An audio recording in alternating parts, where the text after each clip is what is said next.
Bismillahirrahmanirrahim. Assalamualaikum warahmatullahi wabarakatuh. Bismillah, alhamdulillah, wassalatu wassalamu ala rasulillah. Qala Allah ta'ala fi Qur'anil Karim, a'udzu billahi minasyaitonir rajim. Bismillahirrahmanirrahim. Wasta'inu bis-sabri was-salat wa innaha lakabiratun illa 'ala khashi'in. Shadaqallahu a'azim wa shadaqa rasulun nabiyul karim wa nahnu 'ala dzalika minasyahidin wa syahidin. Alhamdulillahi rabbil alamin. Bapak Ibu, tuan-tuan guru kami, Ustaz, para ulama, para pengurus PKM yang dirahmati Allah. Bu, suaranya dengar? Dengar ya? Tak pecah kan? Saya lebih bagus gini atau gini? Gini. Gini aja. Nah, pertama dan yang paling utama tentu mari sama-sama kita mengucapkan puji serta syukur kita kehadirat Allah Subhanahu wa taala. Berkat nikmat dan rahmat-Nya di fajar hari yang mulia ini, Allah masih beri kita kesempatan, nikmat iman, nikmat Islam, kesehatan, umur yang panjang, sehingga masih dapat berkumpul di Masjid Al-Ridha yang kita cintai ini untuk mengikuti sholat subuh berjamaah tadi dan setelahnya mendengarkan kajian. Selawat beserta salam senantiasa kita aturkan kepada junjungan kita Nabi besar Muhammad sallallahu alaihi wasallam. Nabi yang telah membawa kita dahulu dari zaman jahiliyah menuju zaman yang terang benderang asbab disinari oleh cahaya Islam. Bapak Ibu, sebelum mulai kajian, enaknya saya bertanya dulu sebentar. Kira-kira Bapak Ibu coba angkat tangan, siapa tadi yang sholatnya khusyuk? Tidak ada. Tidak ada kan? Begitu takbir Allahu Akbar, gimana peletakan di sholat bukan itu kan? Allahu Akbar udah dikunci belum rumah? Atau ada yang lain? Jadi tidak ada yang angkat tangannya. Ibu bapak sekarang ini, kalaulah kita sudah umur 50 tahun, 50 tahun dalam Islam, kira-kira sudah siap belum kita untuk bertemu dengan Allah? Sudah siap belum? Jadi dari 50 tahun kita hidup, sholat 5 waktu sehari kali 50 tahun, banyak kan? Banyak kan? Belum lagi puasanya, belum ngajinya, belum zakatnya, belum naik hajinya, belum umroh, banyak kan? Sudah siap belum ketemu Allah? Jadi begini, kenapa seseorang itu tak pernah siap? Alladzina yadhunnuna annahum mulaqu rabbihim wa annahum ilaihi raji'un. Pertama, kata Allah, sesungguhnya orang yang khusyuk itu adalah orang yang tahu, orang yang siap-siap, orang yang sudah mengetahui bahwa dia akan kembali sama Allah. Itu orang yang khusyuk. Semua orang tahu dia akan kembali sama Allah. Bahasanya semua orang tahu kita akan mati, ya. Tahu ya? Kita akan mati. Tapi pertanyaannya, siapa yang siap dan siapa yang tidak? Mengapa orang tidak siap untuk bertemu dengan Allah? Karena tidak punya keyakinan ibadahnya diterima sama Allah. Kan gitu? Lalu kenapa orang tidak punya keyakinan ibadahnya diterima sama Allah? Sebab setelah selesai ibadah, tidak pernah ibadah itu buat kita makasih Ustaz. Ustaz nyawa sedang tinggi-tingginya nih kasihnya. Jamaah kan? Karena setiap selesai ibadah, tak pernah ibadah itu membuat kita berubah jadi lebih baik. Ya kan? Kenapa? Karena tidak pernah kita menanamkan rasa. Ini contoh sederhana begini. Ini kan saudara-saudara sedang sa'i, ya, sedang berangkat haji kan? Ketika berangkat haji nanti salah satu rukunnya adalah melakukan sa'i, ya kan Pak? Sa'i itu apa Bu? Berlari dari kecil. Ketika sa'i, kita yang orang Indonesia ini kan badannya kecil-kecil kan Pak? Dibandingkan dengan badannya orang Turki, badannya orang Afrika, kan kalah kita. Apalagi saya yang kurusnya. Begitu disenggol sedikit, nah campak lagi tak? Tapi pertanyaannya, boleh nggak kita marah ketika disenggol, ketika sa'i? Boleh tak? Nggak boleh kita marah. Harus sabar, oke? Karena kita tak boleh marah, maka kita tadi harus sabar, Ibu Bapak bilang kan? Begitu kita sabar, kita simpan tadi perasaan amarah dalam hati, membuat kita ingin cepat selesai melaksanakan sa'i.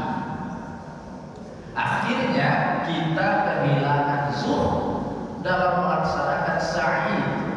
Kita nggak paham apa makna sa'i itu. Kenapa kita nggak paham? Sebab kita simpan amarah dalam hati dengan sabar tadi, Pak. Tingkatan kita masih tahapnya sabar, maka rasa itu tak pernah muncul, zuhudnya tak pernah muncul. Bagaimana supaya zuhud itu muncul dalam setiap ibadah?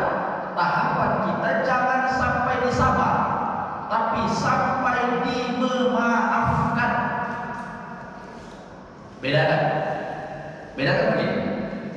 Kalau sabar, Pak, masih ada amarah dalam hati yang kita tahan. Kalau memaafkan, nggak ada lagi amarah. Disenggolnya Pak, sama-sama saudaraku ini. Ya nggak nampak karena badan aku kecil. Nggak apa-apa, sama-sama kita sa'i. Akhirnya dalam pelaksanaan ibadahnya kita masih dapat merasakan rasa. Oke? Sama dengan begini. Tadi kita sholat subuh, agak lambat betul imam tadi baca ayatnya kan? Agak lambat dia. Akhirnya di dalam hati berpikir begini, jam berapa lagi kita siap kajian? Jam berapa lagi? Ini imamnya orang baru nih, dan pernah ini berada di Ardido. Ini baru kali ini jumpa gue, dan tahu dia bagaimana kebiasaan. Kan gitu kan? Enggak. Alhamdulillah kalau udah ibu 2-3 orang aja yang bilang enggak itu. Ada 57 lagi masih ada tersimpan dalam hatinya.